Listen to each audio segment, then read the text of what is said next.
after taxes and all that, I was taking home $800. So it wasn't too much money.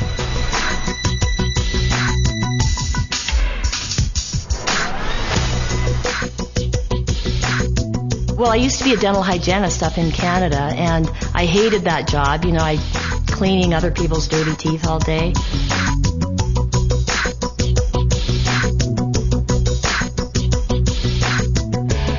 I was really miserable. I was working anywhere from 70 to 75 hours a week, 6 to 7 days a week. I mean, practically every weekend. I don't really remember one weekend that I didn't work.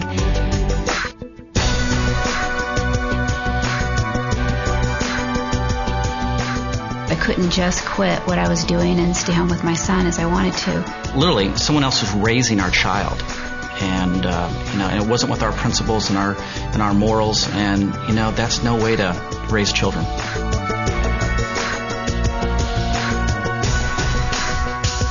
I had a coworker that was just awful, and I was just dreading going to work every day. The place I was living in, I'm telling you, it was a shoebox. I was managing a store. I had a lot of nice suits in the closet. No money in the bank, and as I look 5 years down the road, everything looked pretty much the same. We got to a point where I just said, there's got to be a better way.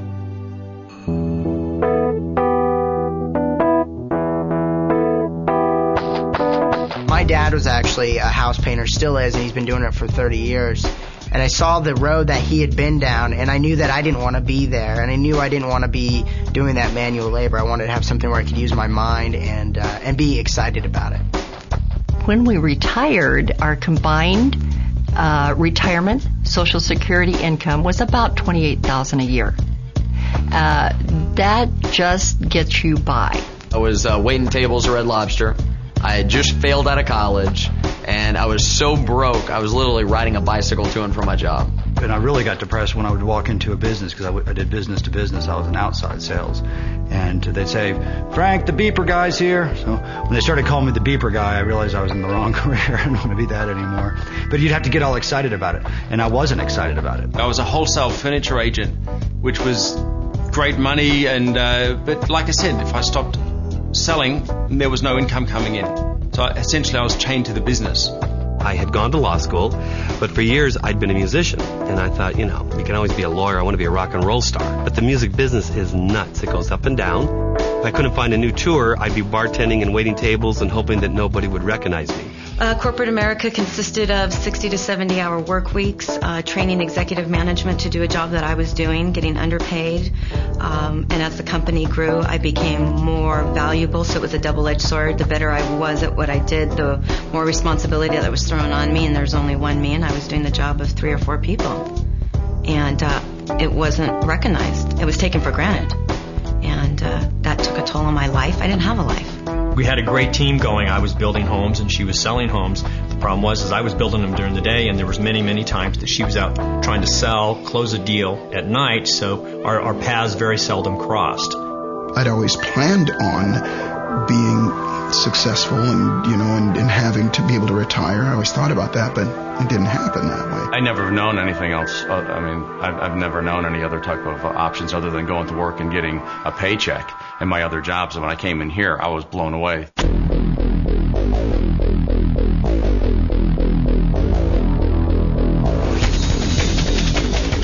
Cowabunga.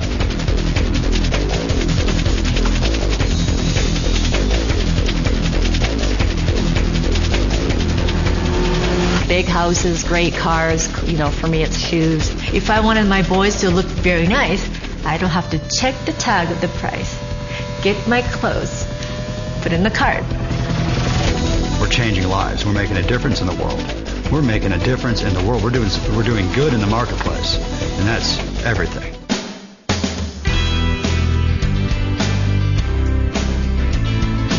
A lot of ways to make money.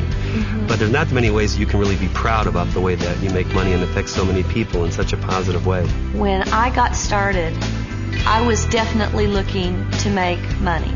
There's no question. I was not looking to change the world. I was looking to change my bank account.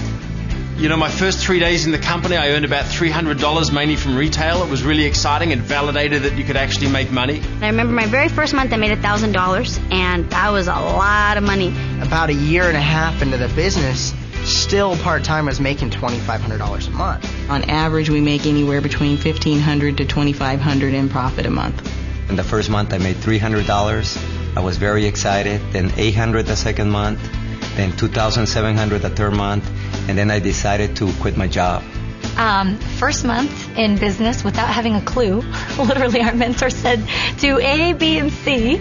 And being a very willing student, I said, okay, A, B, and C. And first month, it was unbelievable. Actually, our income was $1,500. Personally, best month in the business was $2,800. Did exactly what they told me to do, and actually, the very first month made a profit of $700.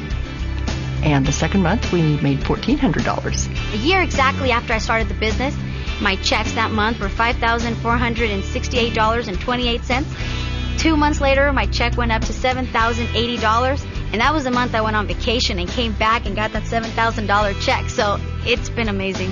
You know, the royalties grew 5 times in 5 months, and last month we hit about $16,000. And then when I got to 10,000, I thought, well, that wasn't so hard after all. Maybe I can get to 15, and I went from 15 to 20, and then to 30, and then even up to $40,000 a month.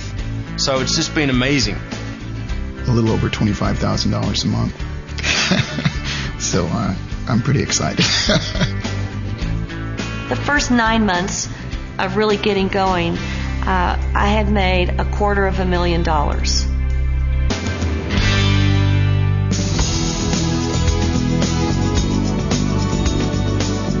Everything already is really in place. We teach people exactly what to do, step by step.